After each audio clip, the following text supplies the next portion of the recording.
Salut, bienvenue dans Jeu de puissance. On va parler donc du dernier duel qui aura lieu cette nuit, demain matin à 4 heures du matin.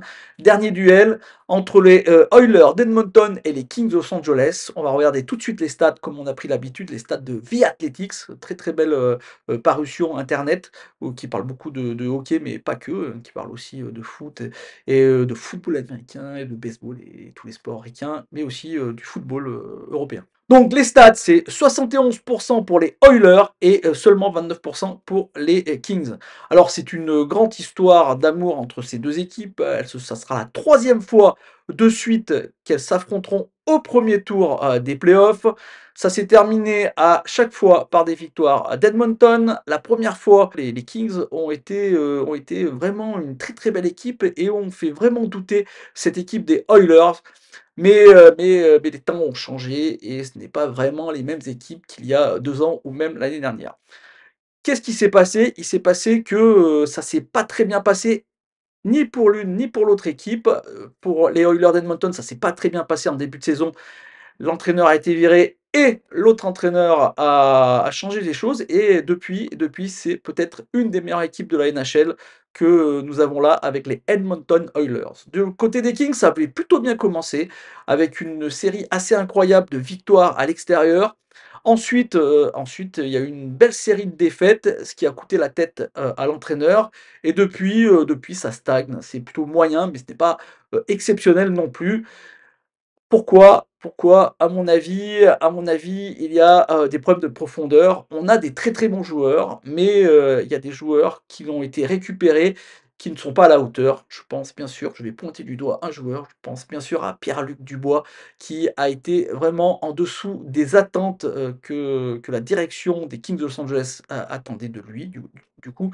On avait besoin qu'il soit en osmose avec Kevin Fiala pour un troisième trio assez incroyable et bah, ça n'a jamais marché. Et à tel point que les entraîneurs à chaque fois ont dû changer leur trio pour, mettre Pierre-Luc Dubois quelque part. Mais ils n'ont pas réussi vraiment leur coup. Pierre-Luc Dubois, donc, c'est un peu une épine dans le pied de cette équipe des Kings de Los Angeles, mais il y a des bonnes surprises, cette saison. Je pense, par exemple au jeune Quinton Byfield qui a fait très, très bien, en cette deuxième année pour lui, de NHL. Vraiment une très, très belle saison, 55 points pour lui, 55 points pour lui. Donc vraiment, très, très bien pour Quinton Byfield. On a Trevor Moore qui s'est encore amélioré, dans cette attaque et surtout on a 2 très, très bons duos défensifs qui sont les deux premiers duos défensifs de cette équipe des Kings de Los Angeles qui sont très, très bons et ça va être très, très important pour, cet affrontement. Bonne nouvelle aussi, Cam Talbot, un gardien qu'ils ont récupéré en début de saison, moi j'en pensais pas vraiment, du bien, mais il a fait une très, très bonne saison et surtout il a beaucoup d'expérience. Est-ce que ça va compter pour ces playoffs? On va voir ça tout de suite. Du côté des Oilers, là aussi ça s'est amélioré. Donc après l'arrivée, du nouvel entraîneur, on a changé de système défensif parce que, ça posait vraiment souci. On est passé en 1-3-1, ça veut dire qu'il y a un attaquant qui presse devant, 3 joueurs qui sont dans la zone neutre et un défenseur qui va, combler les trous à droite ou à gauche.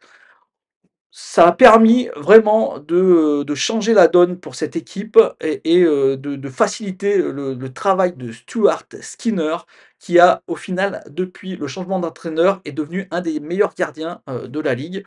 C'est parce que, au niveau de la défense, ça va, beaucoup mieux et ce qu'il y a de mieux dans cette équipe des Oilers d'Edmonton, c'est qu'il y a vraiment de la profondeur. De la profondeur. À une époque, on avait McDavid et Draisaitl se sentaient un peu seuls. Maintenant, il y a quand même, Hyman qui a été peut-être un des meilleurs joueurs, de cette équipe, cette saison, même mieux que McDavid et Draisaitl d'ailleurs. Et on a aussi des joueurs comme Foegele, McLeod qui ont vraiment, été, très, très bons. Adam Henrique est arrivé, Adam Henrique qui pourrait être très, très intéressant pour ces playoffs, même si, pour l'instant, c'est pas exactement ça.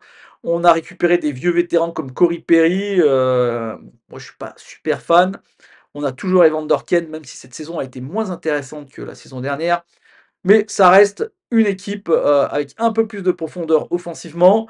En défense, ça va à mieux. Evan Bouchard est devenu enfin un défenseur et surtout offensivement, il est très, très fort, mais il a été en couplé avec Ekholm et Ekholm, c'est vraiment la sécu et ça, c'est vraiment très, très bien pour les Oilers d'Edmonton. Mes prédictions pour, cette série, pour moi, les Oilers d'Edmonton sont vraiment un des gros, gros favoris pour gagner cette coupe Stanley. Il y a McDavid qui était blessé en début de saison. À mon avis, c'est pour ça qu'il y a eu vraiment des contre-performances avec cette équipe en début de saison et depuis qu'il s qui que sa blessure est passée et qu'il s'est remis en marche, c'est vraiment, incroyable. Il est allé dans des allures assez, incroyables, à tel point qu'il a failli jouer, le titre du meilleur pointeur alors qu'au bout de 20 matchs, il était, au fond du classement des pointeurs et en 60 matchs, il a failli rattraper tout le monde.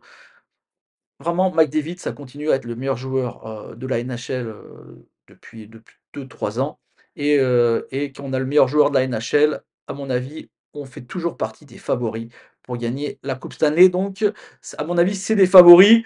Ils connaissent déjà les Kings assez bien. Les Kings se sont améliorés, mais ont perdu quand même quelques joueurs comme Iafallo, Vilardi qui sont partis du côté des Jets de Winnipeg. À mon avis, les Oilers d'Edmonton ont, vraiment les moyens d'aller battre cette équipe des Kings de Los Angeles et je pense qu'ils vont, les battre et plutôt facilement. 4 victoires à 1, 4 victoires à 2. Voilà, c'est ce que je vois, peut-être que je me trompe, mais je vois plutôt les Oilers s'imposer assez facilement. Voilà, j'espère que cette vidéo vous a plu. Si c'est le cas, n'hésitez pas à me faire un petit like, un petit commentaire ou à la partager et moi je vous dis à bientôt. Je ferai des retours bien sûr sur, ces playoffs, pas tout de suite. Là, pour l'instant, j'ai vu 6 matchs sur les 8 proposés. Il manque les 2 matchs qui auront lieu cette nuit, mais en même temps, il y a 2 matchs, donc c'est très, très compliqué de voir tous les matchs. Ça prend énormément de temps. Un match, c'est quand même, 3 heures, bon, si on enlève les pubs au milieu et compagnie, ça fait à peu près 2 heures et demie. Mais voilà, ça prend énormément de temps, donc je ne pense pas que je pourrai voir tous les matchs, mais je verrai les résumés et je vous ferai un résumé, peut-être un ou 2 résumés par semaine de ces playoffs, voilà. J'espère que ça vous conviendra. N'hésitez pas, il reste le concours, c'est pas fini, tant que le match, je crois, tant que le match des Stars contre Vegas, n'a pas joué, vous pouvez toujours, créer un bracket et participer au concours. Bien sûr, je vous rappelle qu'il faut être abonné à la chaîne si vous voulez gagner à la fin le t-shirt et le livre.